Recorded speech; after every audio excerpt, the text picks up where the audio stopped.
Long before Daniel Defoe penned the tale of Robinson Crusoe, there was a real man who lived that story. His name was Alexander Selkirk. Born in 1676 in the small fishing village of Largo, Scotland, Selkirk grew up longing for the sea, an escape from the quiet monotony of rural life. But adventure, as always, came with a price. In 1703, Selkirk joined the privateering expedition led by Captain Dampier, sanctioned piracy against the Spanish Empire. Their mission? Riches, glory, and danger on the high seas. But life aboard the Cinque Ports, the ship he sailed on, was brutal. Cramped quarters, spoiled food, and tempers as volatile as gunpowder. The captain, Thomas Stradling, was harsh and reckless. When the ship began to rot beneath them, Selkirk demanded they make port for repairs. But Stradling refused, and in a decision that would alter his destiny forever, Alexander Selkirk declared he'd rather stay on the nearest island than sail another mile under such command.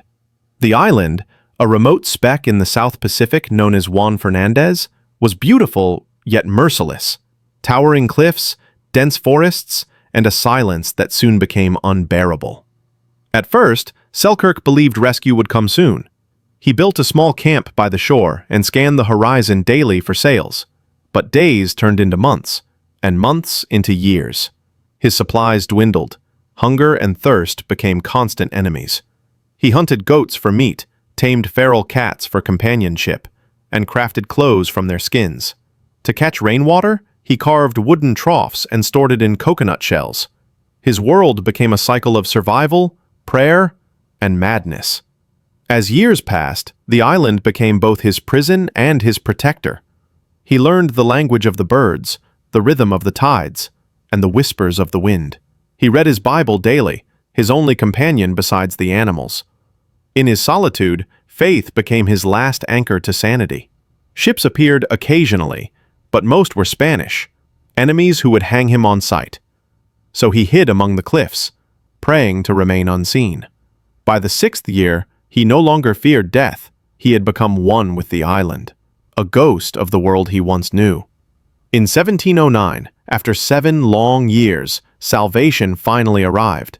2 English privateer ships anchored off the coast, the Duke and the Duchess, led by Captain Woodes Rogers. The rescuers first saw him, they mistook him for a wild man, barefoot, bearded, and speaking with a strange mix of English and Spanish. He was finally brought back to civilization, a man transformed by the wilderness, wiser, quieter, and forever changed. Years later, Selkirk's incredible story reached the ears of writer Daniel Defoe, who turned it into one of literature's greatest tales, Robinson Crusoe. But history remembers more than the book. It remembers the man who lived it, a man who found strength in solitude and sanity in silence. Alexander Selkirk, the real Robinson Crusoe, proved that the human spirit can survive even when the world forgets you exist.